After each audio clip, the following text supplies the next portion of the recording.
रात्रीचं मित्रांसोबत night out करायला गेलतो, पण तिकडे जाऊन अशा गोष्टी झाल्या ना की आम्ही त्या गॅडावर नाचच लागलो.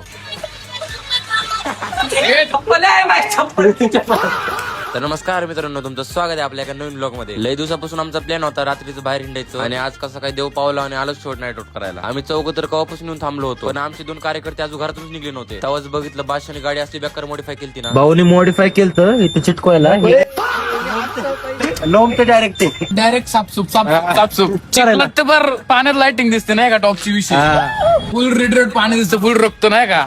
खर्च केलाय भाऊ नाही का आज पहिली वेळेस. हे बघ दोघं हात भरून खर्च केलाय भाऊ डायरेक्ट जागेवरती. अरे कमी खा ना. भारी गाडी वाली का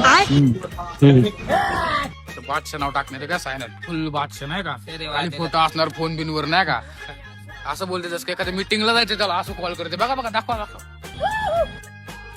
नेरिगेशन दाखवते कोणाला तरी, ये इकडे. मग आम्ही ज्या कार्यकर्त्यांची वाट बघत होतो ते शेवट आले. सगळे पोरं जमत झालतेच, पण कळतच नव्हतं जायचं कुठं. मी मला गाडी चालवत राहा, जी जागा आवडत तिथं घुसा डायरेक्ट. पांगळे आहेत का तुम्ही, अशी कुठे जागे जाता रे तुम्ही.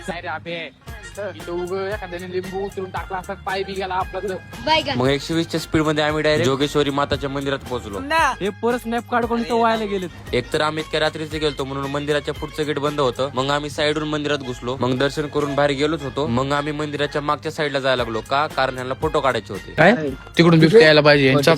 पण आमच्या अंगातल्या किड्याने आज इतकं वळवळ केलं ना की आम्हाला डायरेक्ट डोंगरावरती आणलं, ते पण इतक्या रात्रीचं. तेव्हाच आमचा एक कार्यकर्ता कोणत्या काट्यांच्या झाडात घुसला काय माहिती, आता वरती नायकीचं लोगो बनवून घेतलं. आणलं तुम्ही मस्त गेलो अशा ठिकाणी नका रे, डोंगर बिंगर काटे बिटे लागले की. तेव्हाच आम्ही हे बघितलं, ह्या मोठ्या पाईपामध्ये एक खुर्ची ठेवलेली होती, पण तिथं जायला अलाउड नव्हतं, म्हणून टिल्ल्या जोरात पळायला लागला. मग मंदिरातून चाललोच होतो तेव्हाच पाऊस सुरू झाला. मग पावसापासून वाचण्यासाठी आम्ही कोणाच तरी घराबाहेर येऊन थांबलो होतो. तेव्हाच त्यांनी गाणे लावले आणि सगळे साड्यावर नाचा लागले.